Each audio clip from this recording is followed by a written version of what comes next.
As much as I enjoy the dynamic between Darwin and Carrie, I hope in the upcoming season of The Amazing World of Gumball, we get more development than we had in the 6 seasons prior, because a lot of it is too little, too late. The way the dynamic starts off was interesting in hindsight. Darwin up to this point would be the relatively nice and moral half of the main pair, and in the first season wouldn't have too many episodes centered on him. He'd be falsely depicted as too smart for the Watterson family within the genius. Please resolve the following equation using the marker pen provided.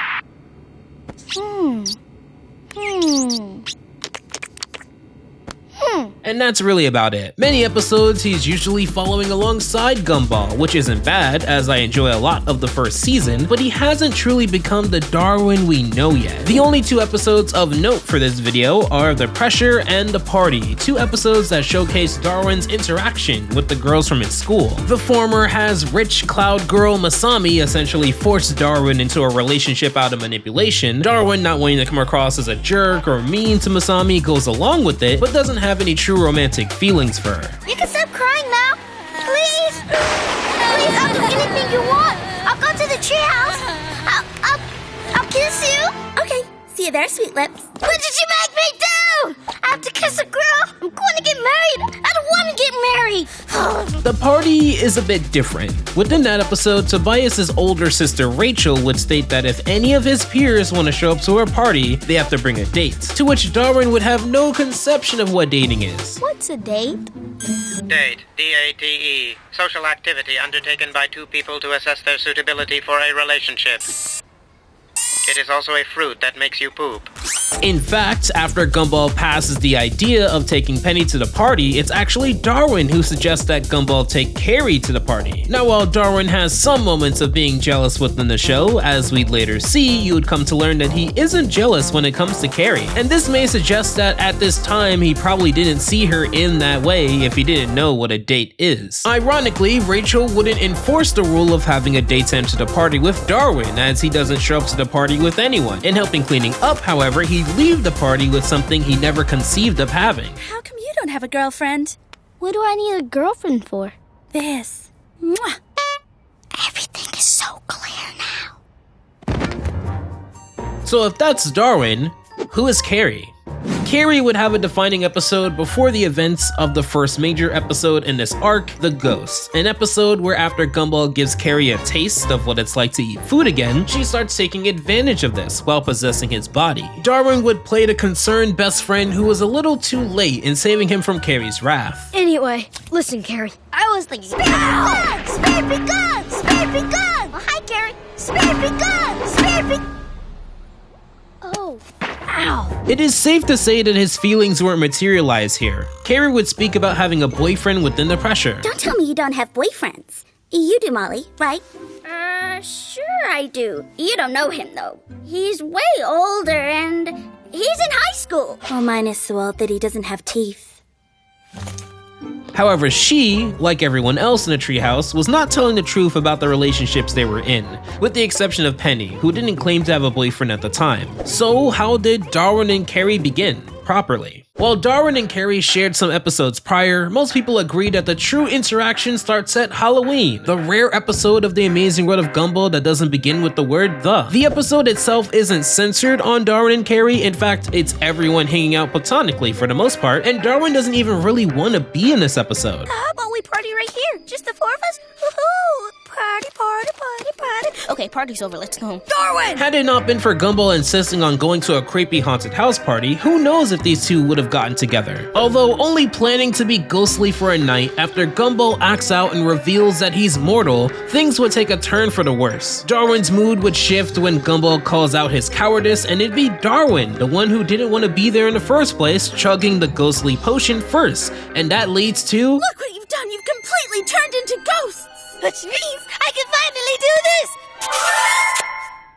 And that's kind of it. For the first 3 seasons, that's really all you had in terms of how much they directly built this part of their dynamic. It starts out of nowhere, there's not much of an explanation for it. However, Carrie would blush, and I guess that meant that she didn't mind the kiss. To put it in perspective, this episode here premiered October 2012, and the next major episode, The Matchmaker, premiered in the US February 2017. So roughly under 5 years after this one scene would be built on. The rest of this episode would basically be Gumball and Darwin feeling the consequences of not being in their mortal bodies anymore. However, even though it takes 5 years to seal the deal, that doesn't mean we don't get small glimpses here and there. Within the season 3 episode, The Mirror, we would learn more about Carrie, particularly that she is the child of an internally tortured man who's cursed to be evil through loneliness. Said being would haunt the Watterson family after Gumball refused to forward one of those chain emails that cursed you unless you spread it around, which aren't really a thing anymore. Do you guys even know about that? Once Gumball and Darwin learn that Carrie is this man's child, they have a rough introduction. That poltergeist creep is her dad! Yes, and I would appreciate it if you'd stop calling him names and treat him with the respect he deserves. Darwin would kind of save this moment by introducing himself to her father, knowing the state he's in now, which, while not as extensive as Gumball's relationship with Mr. Fitzgerald, Penny's father, is pretty much all we have here. But in season 4, we'd get our biggest hint so far. In season 4, we'd get the scam, which would see Gumball convincing Darwin to pull off a ghost hunting scam under the promise that they share their candy with Carrie. She would need a body to host in order to eat it, similar to the ghost. Nothing can make me go along with this dishonest scam. Not even to get close to Carrie. If she's gonna eat all that candy, she'll need a body to possess. Darwin would be split between his own moral principles and his interest with Carrie. While most of the episode revolved around the ghost hunting scam, this episode would be the next hint as to what's to come between the two, and ironically, would be one of the few times Gumball would step in to assist their dynamic. Once they have the candy, they tease this dynamic further. So, Darwin, do you mind if I borrow your body too? You know. No problem. Unlike Halloween, Carrie showing some flustered tendencies is at least an indicator that she didn't want to treat Darwin the way that she treated Gumball or later Richard within the Ghosts and ruthlessly possess their body. Unless you count Carrie blushing at Halloween, this seems to be the first hint so far. When their ghost hunting scam was based on an actual monster, Carrie would sacrifice herself to please the monster's unending need for satisfaction, and Darwin would take this quite roughly. To put into context, these 3 scammed not just the school, but Elmore as a whole out of candy, enough to fill the Watterson's attic, and the monster, Gagaroth, still would not be satisfied, even with Gumball taking a tiny bit of candy for himself. So to make such a sacrifice for life would raise the stakes quite high. Darwin would be helpless until Gumball makes a sacrifice of his own, and how much of it is because he cares for Carrie and Darwin, or maybe them together, is left up to interpretation, but one thing is for sure, people who enjoyed these two together would still be left unsatisfied because of the way this episode would end. Okay, well, bye. Bye. Unless you're hungry. Not really.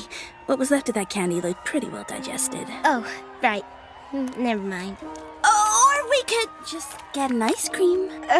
I'd like... Come on already! It was clear that they were building up to something, and we'd get this in season 5. Season 5 would finally award fans of Darwin and Carrie for their patience. 5 years after the events of Halloween, we get a direct exploration of the topic. To put into perspective how long this dynamic took, let's look at some of the other ones. Mr. and Mrs. Robinson would have their major episode, The Poltergeist, in season 1. If you enjoyed Carmen and Alan, they'd explore that dynamic in season 2. For those who enjoyed Gumball and Penny, you have their major episode, The Shell, that would happen in season 3. Even Granny JoJo and Louie would have their episode, The Signature, in season 4. So many other dynamics were explored, and meanwhile this one was put on the back burner until now.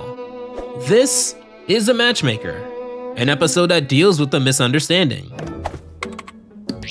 Terry? Aw, he whopped her, but he doesn't know how to tell her. This kid needs help, badly, and there's only one person who can help him badly enough. Without the hindsight of watching a video dedicated to the dynamic, we have to remember that Darwin has been linked to quite a few other girls within Elmore, so this could have went anywhere. This would also be Gumball's first acknowledgement to Carrie that Darwin likes her, as up to this point, they don't seem to speak about it. Darwin's into Terry. Oh, really? I see. I know, know. Weird, right? I thought he was into you, but nope. It's definitely Terry. There's photographic evidence if you want to see it. Look! Look! Look! See? It's her! In a poetic twist, the same way Darwin would give up his love for Carrie and allow for her to be eternally wed to a monster to save Elmore, Carrie would give up her love of Darwin and allow for him to be with who he truly wants to be. At least who Gumball believes him to want to be, which in this case is Terry, the hypochondriac paper bear. It's those tiny details that make this episode so fascinating. Throughout this episode, they wouldn't make it super clear that Darwin likes Terry because of the many times he's seemingly admiring Terry. Carrie is next to them. Given Gumball and Carrie aren't exactly the most responsible or practical, they decide to magically push Darwin and Terry into becoming a couple. And even this aspect is so interesting to me. They show later in the episode when trying to break them up, once Gumball realizes that Darwin actually had a crush on Carrie this whole time, that through the eyes of Terry, she sees Darwin as fundamentally different than who he is. So is it truly a love potion or an attractiveness potion? It's Carrie's single tear that breaks the spell and allows Darwin to be with who he truly wants to be with.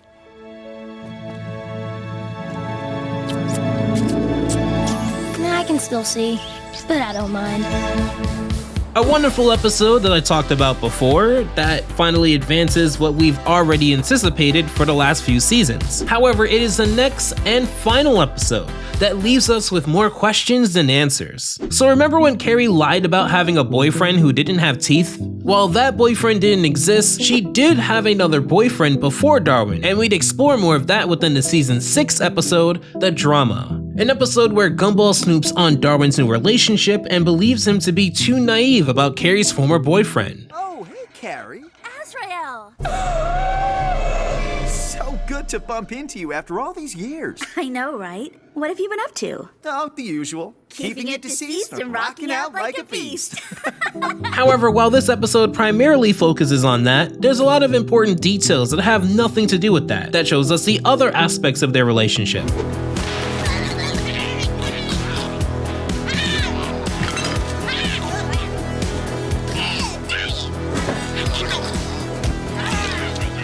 Like this, who comes up to take someone's food off their plate to eat? Are y'all out there eating from people you don't know? I'm not saying he deserves to be bitten, but actually, if he's gonna take a bite of a donut, isn't it not fair for him to be bitten too? Like if we as humans and pandas grew up among sentient cows and that cow had a burger and someone decided to eat that sentient cow, like how would you feel? You know what, my fault, I overthought it. We see Darwin and Carrie having a date and lots of contrast is shown, such as how they can't really eat together, one has legs and the other doesn't, one phases through a lot of things and the other doesn't, one can see ghosts in the afterlife and the other one doesn't. There's a lot of contrast basically. Surely one of the most interesting ones is that Carrie morally is pretty gray, similar to Gumball, whereas Darwin has his moments, but overall it'd be fair to call him a nice person. I'd be interested to see if they meet a moral middle within the next season or one of them pushes the other to act more like them. Another note, Masami and Leslie are the ones that plant the doubt seed in Gumball's head about Darwin and Carrie. Now this is interesting because Masami, while generally one to like drama, did push a relationship onto Darwin, and Leslie,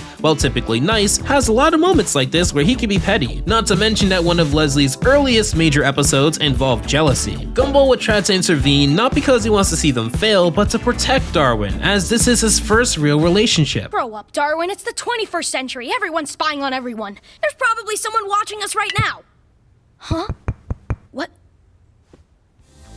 Not to mention we get a beautifully unique guest animated sequence while this all goes down. Fortunately, Carrie isn't that type of person to lead Darwin on, and we would see that Carrie is simply friends with her ex-boyfriend. It is also important to note that at no point was Darwin jealous. He trusts Carrie and Carrie trusts him, and it'd be a very different Darwin to cheat just in general. However, this leaves us with a few questions that I hope to get answered somehow. We know that Nicole and Richard approve of Gumball and Penny's relationship, we saw that at the end of the show, and we know that Patrick begrudgingly appreciates Gumball. But we don't know how the family is going to react to Carrie. She did possess every male within the family to eat food. What about the reactions at school? What if there are some difficulties in a relationship because of their mortal half ghost pairing? I guess we'll see that soon. Until then, for another dynamic, check out this video on the choices, which speaks about the dynamic between Richard and Nicole.